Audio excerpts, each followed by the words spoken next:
All right. It's January 13th. It's Monday. Sorry, folks. I was sick for a week. I don't know if I was caught a bug from one of the kids when they were over. They were both snotty and nasally, so you never know. Those kids, you know, it's like a petri dish with them. They go to school and all them germs come together, and it doesn't seem to affect them very much because they're so young. But us old folks, I mean, all I had to do was do a full day of laundry and washing all the blankets and stuff that they were using, and so it was either that or it was the medication I'm on, the shot that I'm taking. I did take a higher dose a week ago today, and Tuesday morning I got up, went to the bathroom, and throwed up. Man, it was violent, it was bad, and it was scary. So to that Tuesday, Wednesday, Thursday. Tuesday, Wednesday, I was body achy and sick, but everything I was feeling, I didn't have any temperature, didn't have any flu symptoms, something like that, just a little body achy, dizzy, nausea, vomiting, muscle ache, bone ache, joint pain. These are all hair falling out. No, my hair not falling out. I just buzzed it all off, by the way. How do I look? These are all side effects, right? So of the medication. So until you get on a high dose, because up to that point, had the little bit of heartburn, but it was only really when I'm in bed laying down in the middle of the night, and it was something I keep a bottle of antacid, like Rolaids. Big old bottle under my pillow, so I don't even need to get out of bed or open my eyes. I just open it up, throw a couple down, bing, bang, boom, back to sleep I go. But we upped the dose, and I talked to my doctor, my health provider, on the portal online, and we agreed that we started it at 2.5, which is just a starter. See if it's going to cause any problems for you. After that first dose, which was 4 shots, a month, went to 5.0, so we doubled it. We did that for 4 shots, went to 7.5. And I told her, I said, the side effect of heartburn isn't all that bad. I really have a handle on it, but I'm not losing weight like I feel I should be.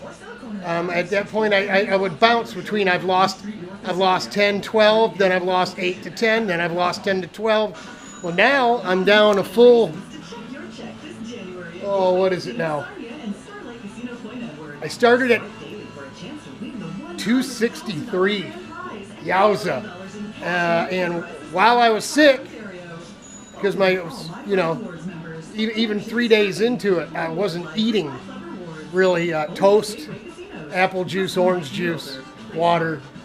But I'm back to eating full food now, and I'm still 247, 246. So, do the math. We're getting close to 20 pounds.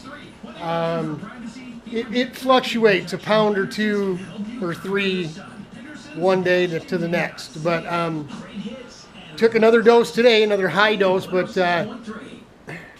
it's a long story.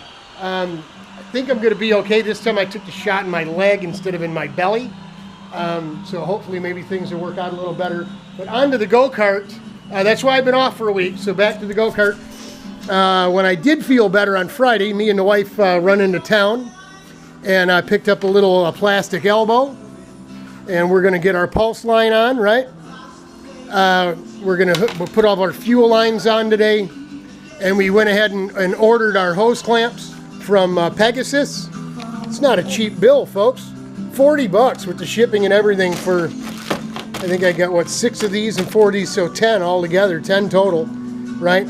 These are the size that I had, and this is the next size smaller I think I'm gonna need for these really tiny fittings here.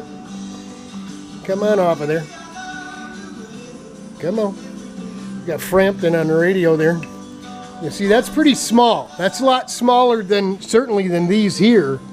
So I think I'm going to take that one off down there too and put smaller one here, smaller one there.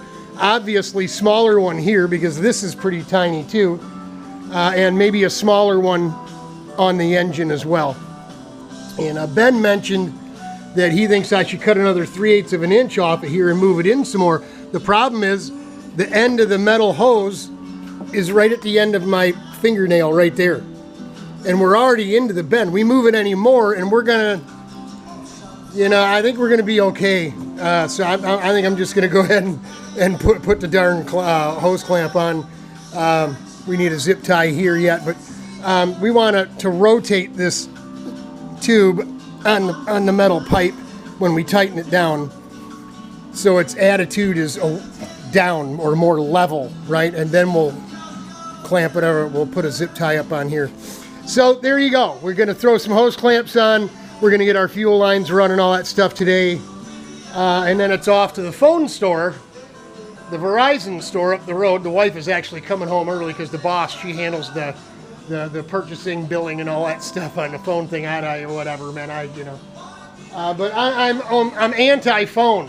I'm anti-technology. But the phone, for about 3 months, 4 months now, I left it underneath the hood of the truck when I changed the oil and stuff before going out to Grattan in October. So it's been quite a few months now, right? 4 or 5 months, 4 months. I left it under the hood.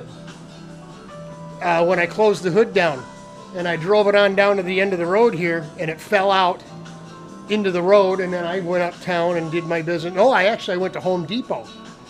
When I get back, the neighbors across the street were coming over, waving at me, and I'm like, hey, how you doing? They never come over, older folks, and the lady says, did you misplace your phone or lose your phone? I said, no, I think I left it in the garage. I actually went to see what time it was while I was gone at the store, and it wasn't in my pocket, and it wasn't in my truck.